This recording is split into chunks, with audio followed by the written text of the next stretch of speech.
Hello friends, welcome back to my channel. So our today's topic is IPv6 addressing.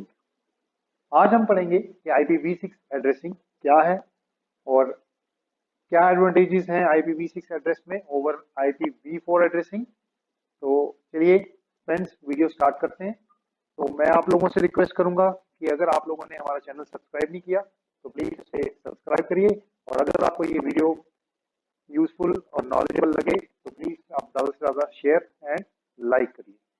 Thank you.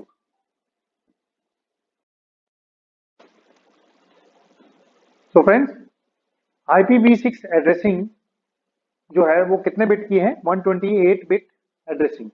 और आज जिस तरह से हमने पढ़ा था कि IPv4 जो है वो 32 बिट एड्रेसिंग है, तो वहां पे हमारे पास IPv4 में हमारे पास कितने आईपीज मिलते थे?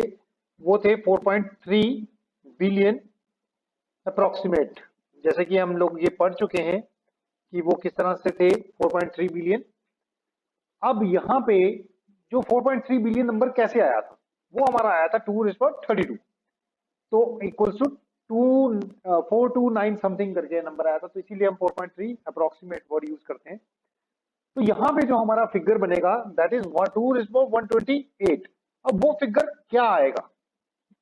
वो फिगर है हमारा जो डेसिमल पार्ट में नहीं लिखा जा सकता, बिकॉज वो इतना लंबा फिगर है, इतना बड़ा फिगर है, क्योंकि वो फिगर जो है वो हम किस में लिखते हैं? हेक्साडेसिमल फॉर्म में लिखते हैं। क्यों ऐसा क्यों हुआ? बिकॉज आप देखिए 4.3 बिलियन 120 बड़े सारे स्टूडेंट्स जो हैं वो समटाइम ये सोचते हैं कि जो हमारा नंबर है वो क्या हो जाएगा?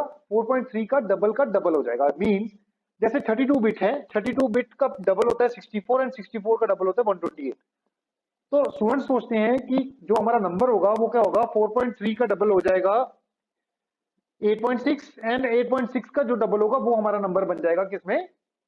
IPv6 में। बट ऐसा नहीं है। क्यों ऐसा क्यों नहीं है? बिकॉज 2/9 अगर हम देखें तो वो हमारा बनता है 512, एंड अगर 2/10 देखें तो वो हमारा क्या आता है? 1024। यहाँ पे एक बिट चेंज हुई तो हमारा जो नंबर है वो क्या हो गया? मल्टीप्लाई 2 हो गया। ठीक है, तो यहाँ पे हमारी बिट्स कितनी हो रही है? बिट्स हमारी यहाँ पे डबल की डबल जा रही है। दैट मीन्स कि आपका जो नंबर है वो कहाँ पे जाएगा? इसीलिए वो डेसिमल पार्ट में वो नंबर नहीं लिखा जाता। वो नंबर कहाँ पे लिखा जाता है? वो हेक्साडेसिमल पार्ट में लिखा जाता है। अगर आप चाहें तो आप अपने कैलकुलेटर या कंप्यूटर के कैलकुलेटर पे आप ये कर सकते हैं 2/128, तो आपको फिगर मिलेगी, आपको वहां पे ई आ जाएगा, बिकॉज वो नंबर आपका डेसिमल में नहीं लिखा जाएगा।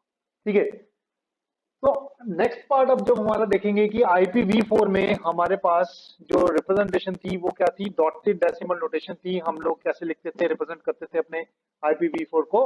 x.x.x.x। तो यहाँ पे जो हमारी रिप्रेजेंटेशन है दैट इज कोलन रिप्रेजेंटेशन। तो हम यहाँ पे क्या करते हैं? कोलन के साथ रिप्रेजेंट करते हैं।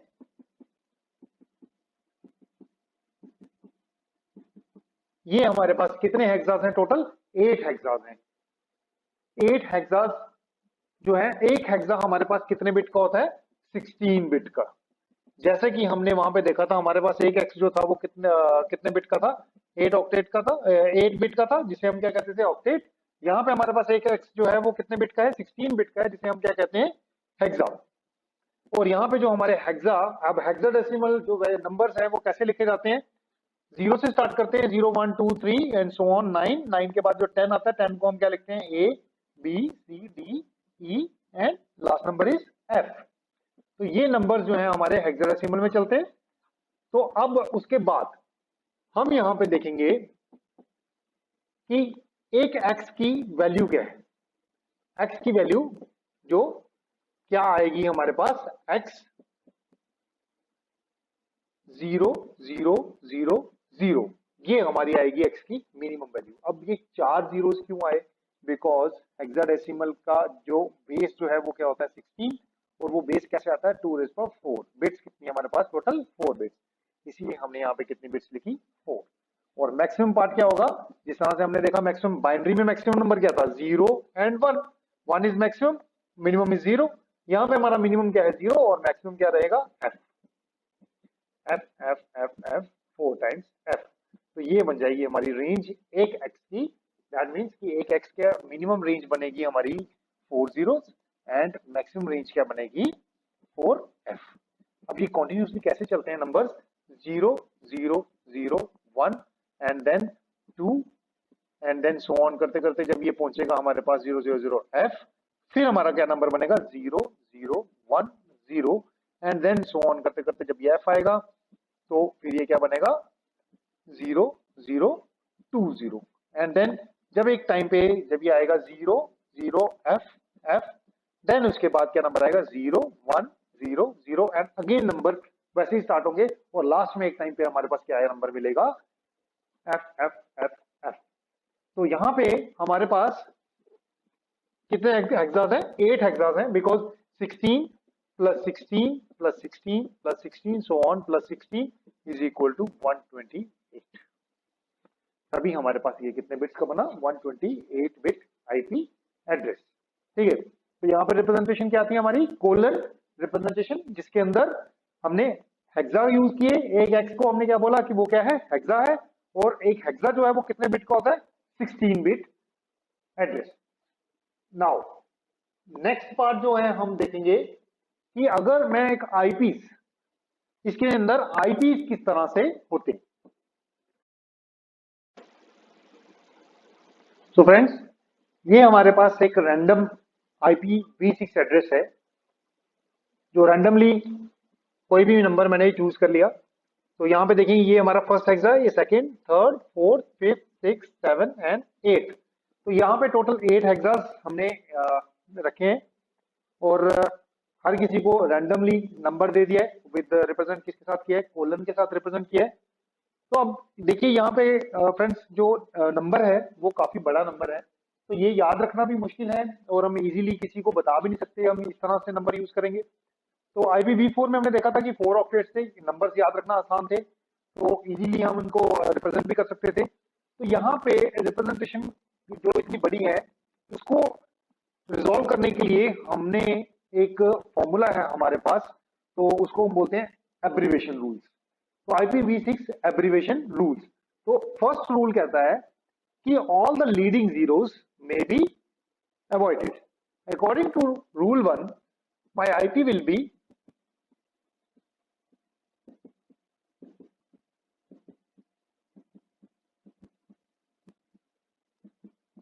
this। अगर हम देखें यहाँ पे जो सारे के सारे लीडिंग जीरोस थे वो हमने अवॉइड कर दिए। क्यों? बिकॉज रूल 1 कहता है कि हम उसे अवॉइड कर सकते हैं। अब नाउ सेकंड रूल कहता है कि all the consecutive zeros may be replaced with double colon. तो अगर हम जो भी कंसेक्यूटिव जीरोस हैं उन्हें रिप्लेस कर दें डबल कोलन के साथ तो हमारा ये आईपी और शॉर्ट हो जाएगा। बट ये रूल जो है that is only apply once in an IP address, only once. ठीक है, अब ये वंस वाला क्या फॉर्मूला है ये मैं अभी बताऊंगा, लेकिन अकॉर्डिंग टू सेकंड रूल हम इस आईपी को और एब्रीवेट करते हैं। तो यहां पे क्या आ जाएगा, ये आईपी बन जाएगा हमारा लाइक दिस। अब देखिए यहाँ पे जो हमारे पास ये 3 जीरोस थे वो हमने किस में कन्वर्ट कर दिए double colon, all the consecutive zeros. अब बात ये आती है कि अगर मैंने किसी को ये आईपी लिख के दिया है तो कितने जीरोस हैं बीच में कैसे आइडेंटिफाई होगा। हमारे पास टोटल कितने हेक्सास होते हैं 8। अब यहाँ पे कितने 1 2 3 4 एंड 5, तो रेस्ट कितने बचे 3। दैट मीन्स कि यहाँ पे बीच में ये जो डबल कोलन है यहाँ पे कितने जीरोस होंगे 3 जीरोस होंगे। ठीक है, अब हम इसी तरह से एक और आईपी लिखते हैं। जैसे कि मैंने एक आईपी लिखा 2001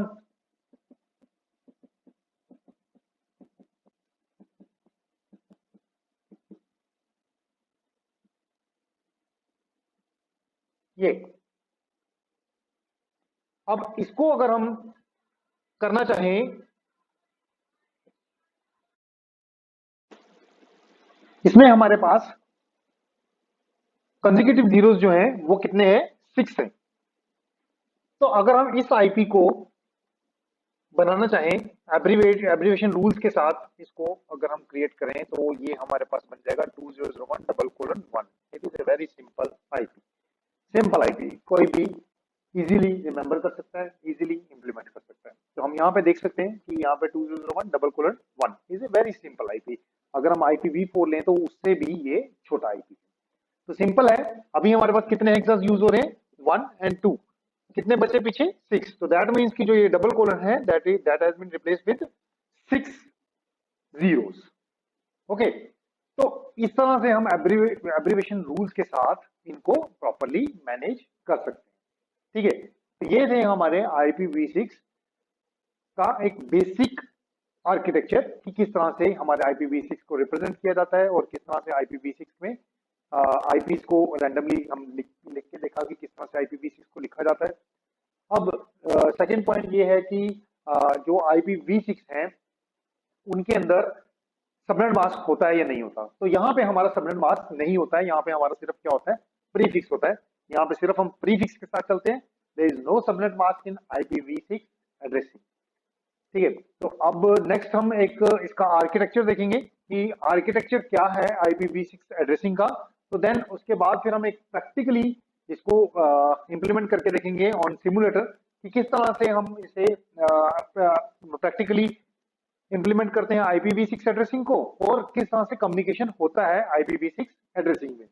ठीक है,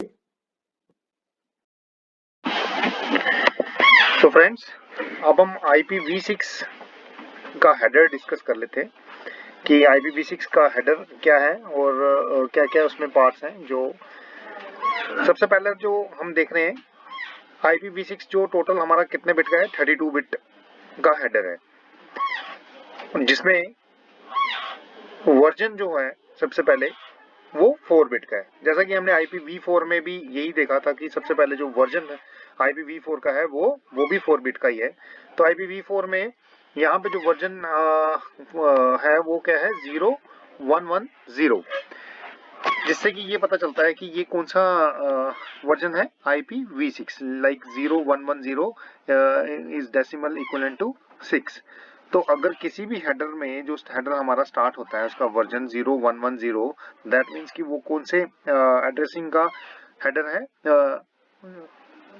IPv6 का। नाउ नेक्स्ट है हमारे पास प्रायोरिटी जो कि 8 बिट का है। और प्रायोरिटी में अगर हम देखें प्रायोरिटी किस काम आती है, प्रायोरिटी आती है हमारी कंजेशन कंट्रोल करने के काम। लाइक कुछ पैकेट्स हैं जिनकी प्रायोरिटी हाई है और जिन्हें हमें पहले भेजना है, तो वो क्या होगा, वहां पे हमारी प्रायोरिटी जो है वो क्या हो जाएगी, उनके साथ प्रायोरिटी बिट जो है वो 1 हो जाएगी ताकि उसको पहली प्रायोरिटी मिले रहे चैनल में ट्रेवल करने के लिए। नाउ नेक्स्ट अगर हम देखें तो हमारे पास है फ्लो लेबल। फ्लो लेबल क्या है, वो 22 बिट का है और वो क्या है कि लाइक जैसे हमने पैकेट स्विचिंग में पढ़ रखा है कि जब हमारा सोर्स टू डेस्टिनेशन कम्युनिकेशन होता है तो बड़े सारे चैनल जो रास्ते जो हैं लाइक दिस, ये अगर हम देखें ध्यान से यहाँ पे, तो हमारे पास सोर्स से डेस्टिनेशन के पास जाने के लिए 3 चैनल्स हैं। तो होता क्या है, नॉर्मली हमारे पैकेट्स जो हैं वो डिवाइड हो जाते हैं। लाइक अगर मेरे 10 पैकेट्स हैं तो हो सकता है कि 2 पैकेट्स इस रास्ते से चले जाएं, 2 पैकेट्स इस रास्ते से चले जाएं, तो रिमेनिंग जो हमारे पास 6 पैकेट्स हैं वो यहाँ से चले जाएं। बट फ्लो लेवल के अंदर क्या होगा कि हमारा जो रियल टाइम प्रोसेसिंग जो है वो होती है, जिसके अंदर डिले बिल्कुल भी नहीं होना चाहिए। तो डिले को रोकने के लिए हम क्या करते हैं कि लाइक अगर हमारे पास 3 चैनल्स हैं या 5 चैनल्स हैं या 10 चैनल्स हैं, तो हम सबसे पहले उसमें क्या देखते हैं, फ्लो लेवल क्या देखता है कि किस चैनल में सबसे कम ट्रैफिक है और वही चैनल जो है वो फिक्स कर देते हैं हमारे पैकेट्स के लिए। लाइक सपोज अगर ये चैनल जो फिक्स हो गया तो इस चैनल में क्या होगा कि जो भी हमारे जिसका फ्लो लेवल अटैच होगा साथ में हेडर में, तो उसमें क्या होगा कि यही चैनल जो है इसी चैनल के ऊपर से हमारा डेटा जाएगा ताकि हमारे को कोई भी डिले ना मिले और हमारा रियल टाइम प्रोसेसिंग जो है वो रियल टाइम जो कम्युनिकेशन है वो हो सके। ठीक है, तो नेक्स्ट पॉइंट जो है that is our payload length. तो पेलोड लेंथ क्या है, पेलोड लेंथ जो है हमारा वो है 16 बिट का है और उसमें जो नंबर हमारे को मिलता है वो कितना मिलता है, 65535। ये किस लिए यूज किया जाता है, ये यूज किया जाता है जंबो पैकेट्स के लिए। Like up to 4 GB data जो है हम IPv6 के अंदर सेंड कर सकते हैं, जिसमें जो कि IPv4 में ये हमारे पास फैसिलिटी नहीं अवेलेबल थी। तो पेलोड लेंथ हमारे को क्या करता है, जंबो पैकेट सेंड करने के लिए हेल्प करता है, ताकि जिसमें हम अप टू 4 GB डेटा जो है वो सेंड कर सकते हैं। नाउ नेक्स्ट आ जाता है हमारे पास next header. What is next header? एक आ गया हमारे पास बेस हेडर। बेस हेडर तो हमें पता है कि जो होगा हमारे पास ना। उसके बाद आगे क्या होते हैं? एक्सटेंशन हेडर्स होते हैं, लाइक एक्सटेंशन हेडर्स, और लास्ट में हमारे पास क्या आता है? डेटा। एक्सटेंशन हेडर क्या है? एक्सटेंशन हेडर हम यूज करते हैं लाइक समटाइम्स हमारा कम्युनिकेशन हो रहा है, सिर्फ हम सिर्फ कम्युनिकेशन कर रहे हैं, लाइक व्हाट्सएप कम्युनिकेशन या कुछ भी। अब इफ सपोज अगर हमें राउटिंग करनी है, लाइक स्टैटिक राउटिंग कर रहे हैं, डायनेमिक राउटिंग कर रहे हैं, तो उस केस में हमारे को क्या करना पड़ता है? एक्सटेंशन हेडर्स साथ में ऐड हो जाते हैं। तो एक्सटेंशन हेडर्स जब साथ में ऐड होंगे तो वो कहाँ पे? इस हेडर, नेक्स्ट हेडर के साथ, वो जो हमारा ये कंप्लीट हेडर है उसके नीचे यहाँ पे इस जगह पे हमारा एक्सटेंशन हेडर ऐड हो जाएगा, और उसके अंदर ये बताया जाएगा कि ये हेडर जो है किस पर्पस के लिए, लाइक राउटिंग के लिए है या किसी और पर्पस के लिए है। ठीक है, तो यहाँ पे हम यूज करते हैं नेक्स्ट हेडर, और नेक्स्ट हेडर कितने बिट का है हमारे पास? 8 बिट का। नाउ नेक्स्ट आ गया हमारा hop limit. What is hop limit? Hop limit is just like a time to live in IPv4। Like जैसे IPv4 में टाइम टू लिव था कि एक टाइम पे आके हमारा पैकेट जो है वो हॉप काउंट उसमें कम होता जाता है, TTL की कम होता जाता है, डिक्रीमेंट होता जाता है जैसे जैसे एक राउटर क्रॉस करेगा। It is just like the same. कि हॉप लिमिट क्या होगा कि एक एक हॉप जो है वो हमारा कम होता जाएगा जैसे जैसे हमारा एक राउटर क्रॉस होता जाएगा। और इसके अंदर लूप्स नहीं बनते हैं। क्यों नहीं बनते हैं? बिकॉज एक टाइम पे आके जब वो जीरो हो जाएगा तो ऑटोमेटिकली वो हमारा जो पैकेट है वो डिस्कार्ड हो जाएगा, ताकि जिसकी वजह से लूप्स ना बन पाए। देन उसके बाद अगर हम देखें तो हमारे पास क्या है? एक सोर्स एड्रेस है जो 128 बिट का है। इसीलिए मैंने यहाँ पे आप देखिए 4 पार्ट्स में डिवाइड कर दिया है इस पूरे पार्ट को, बिकॉज ये 32 बिट का पार्ट है। तो जब हम इसे 4 में डिवाइड करेंगे तो ये 128 बिट का सोर्स एड्रेस बन जाएगा, एंड देन उसके बाद आ जाता है 128 बिट का डेस्टिनेशन एड्रेस। तो guys this is a IPv6 header, जो हम हमारा कोई भी जो भी पैकेट जाता है उसके साथ एक 32 बिट का हेडर अटैच हो जाता है, जिसके अंदर ये प्रॉपर्टीज होती हैं जो हमने अभी डिस्कस की। तो ये था हमारा IPv6 हेडर। तो फ्रेंड्स अभी हम देखते हैं कि IPv6 का आर्किटेक्चर क्या है। तो कंप्लीट 128 बिट आईपी एड्रेस है, जिसमें से जो हमारे फर्स्ट 24 बिट्स हैं that is reserve for registry. Registry क्या है? रजिस्ट्री हमारे को आईना प्रोवाइड करता है। आईना जैसे आप लोगों ने नाम सुना होगा आईना का। तो आईना क्या करता है? हमारे को रजिस्ट्री प्रोवाइड करता है जो कि यूनिक होता है। हर किसी के लिए यूनिक नंबर होगा एक, कि ये एक किसी को दे दिया तो दूसरे को, एक्स को अगर एक नंबर दे दिया तो दूसरे वाई को वो नंबर नहीं मिलेगा। और ये कौन नंबर प्रोवाइड करता है हमारे को? आईना। देन another 32 bits है। another 32 bits is reserved for ISP prefix। ISP prefix means like BSNL, Airtel, Voda, Jio, इन लोगों को एक एक नंबर जो है वो प्रीफिक्स दे दिया है। लाइक 1 अगर नंबर BSNL को दिया है तो जो 2 नंबर होगा वो एयरटेल को मिल जाएगा। तो इसी तरह से हर किसी को यूनिक नंबर मिल जाएगा, ताकि हर किसी से यूनिकनेस होती हुई ये आगे आए, मूव करे। Then another 48 bits that is reserve for site prefix. Site prefix, site prefix में क्या होगा कि जो हमारी साइट्स हैं, जैसे BSNL की साइट्स हैं, अब वहां पे प्रीफिक्स एक दे दिया यूनिकनेस बनाने के लिए, फर्दर यूनिक होता हुआ आ रहा है हमारे पास। और अनदर 64 बिट्स जो है दैट 16 बिट्स जो है that is reserve for subnet. 16 bits मिलेंगी हमारे को सबनेट के लिए, और जो बाकी 64 बिट बच गया that is reserve for IP address. तो 64 बिट का हमारे को आईपी एड्रेस मिलता है इसके अंदर। बाकी जो यूनिकनेस हमारी पीछे से at the time of registry से होती हुई आ रही है, जो कि सबनेट तक यूनिकनेस हो रही है, और पर्टिकुलर एक एरिया में 64 बिट मिलेंगे हमारे को, और that is a huge number जो कि कभी खत्म नहीं होगा। ठीक है, तो this is the normal architecture of IPv6 addressing.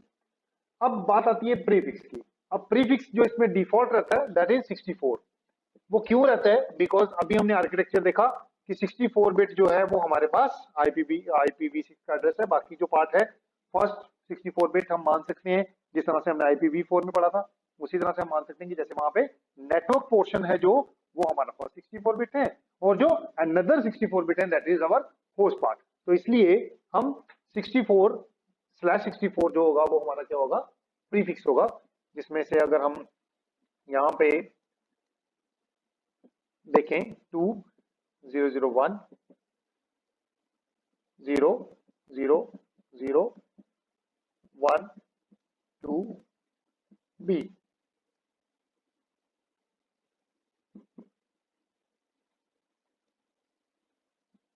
ये एक आईपी एड्रेस है और इसमें /64, this is my IP address.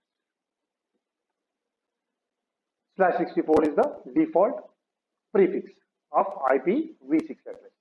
तो अभी हम देखते हैं इसको प्रैक्टिकली कि किस तरह से हम इसे प्रैक्टिकली इंप्लीमेंट करते हैं अपने कंप्यूटर्स में, अपनी नेटवर्क मशीन्स में। तो प्रैक्टिकली इसे एक बार देख लेते हैं। तो फ्रेंड्स IPv6 का प्रैक्टिकल इम्प्लीमेंटेशन देख लेते हैं कि किस तरह से प्रैक्टिकली इम्प्लीमेंट करते हैं IPv6 को। तो ये एक डायग्राम मैंने क्रिएट की है जिसमें एक स्विच है और दो PCs कनेक्ट किए हैं स्विच के साथ। तो हम इन PCs को IPv6 से साइन करेंगे और इन दोनों के अंदर कम्युनिकेशन करके देखेंगे कि क्या कम्युनिकेशन हो रहा है या नहीं हो रहा। ठीक है, तो चलिए एक पीसी को ओपन करते हैं, पहले पीसी को, और उसके अंदर IPv6 उसको असाइन करते हैं। तो हम पीसी पे क्लिक करेंगे और जैसे पीसी ओपन हो जाएगा तो हम यहाँ पे आईपी कॉन्फ़िगरेशन में जाके ये देखिए दो पार्ट दिख रहे हैं यहाँ पे। First one is IP configuration, that is IPv4, and another one is IPv6 configuration. तो यहाँ पे हम एक आईपी असाइन कर देते हैं रैंडमली 2001:0:1:2 एंड प्रीफिक्स आ जाएगा हमारा 64। जैसा कि हमने पढ़ा था डिफॉल्ट प्रीफिक्स इसका क्या होता है 64। तो यहाँ पे हम देख सकते हैं कि अकॉर्डिंग टू प्रीफिक्स 64 द मेरा फर्स्ट 4 हेक्सास हैं that comes in network part and the another 4 hexas that comes in the host part. तो अभी डिफॉल्ट गेटवे देने की नीड नहीं है क्योंकि हमने विद इन लैन कम्युनिकेशन करना है, तो गेटवे की नीड नहीं। गेटवे की नीड हमारे को कब पड़ती है, जब हम एक नेटवर्क से दूसरे नेटवर्क के साथ कम्युनिकेशन करना चाहते हैं। तो जब हम वो कम्युनिकेशन करेंगे, जब अपने नेटवर्क से निकल के बाहर दूसरे के नेटवर्क में कम्युनिकेशन करेंगे, तब हम देखेंगे कि डिफॉल्ट गेटवे क्या है और किस तरह से यूज किया जाता है। तो इसीलिए इसी तरह से हम इसको जैसे हमने पहले पीसी को आईपी असाइन किया IPv6, इसी तरह से दूसरे पीसी को भी IPv6 असाइन करेंगे। तो देखते हैं दूसरे पीसी को ओपन करने के बाद हम यहाँ पे आईपी कॉन्फ़िगरेशन में जाएंगे और इसके IPv6 में भी सेम नेटवर्क का एक आईपी असाइन कर देंगे DB8:0:1:, वहां पे हमने 2 दिया था तो यहाँ पे हम 3 दे देते हैं। प्रीफिक्स हमारा सेम रहेगा 64 एंड देन इसको 2001 DB8:0:1:3 प्रीफिक्स आ जाएगा हमारा 64 एंड देन इसे क्लोज करेंगे। और क्लोज करने के बाद हम यहाँ पे कमांड प्रॉम्प्ट पे जाएंगे, कमांड लेंगे पिंग और 2001:0:1:2 जो कि मेरे नेबर पीसी का आईपी एड्रेस है। तो जैसे ही मैं एंटर करूंगा तो देखिए हमारा कम्युनिकेशन सक्सेसफुल आ रहा है। दैट मीन्स कि हमारे दोनों पीसीज आपस में कम्युनिकेट कर रहे हैं विद द IPv6 एड्रेस। अगर हम देखना चाहें हमारा IP config कमांड से, तो हम यहाँ पे देख सकते हैं IPv6 एड्रेस हमारे को यहाँ पे जो हमने असाइन किया था स्टैटिकली IPv4:00 दिखा रहा है, बिकॉज हमने IPv4 असाइन किया ही नहीं है। इसीलिए हमारा कम्युनिकेशन जो अभी हुआ वो किसके साथ हुआ, IPv6 के साथ। तो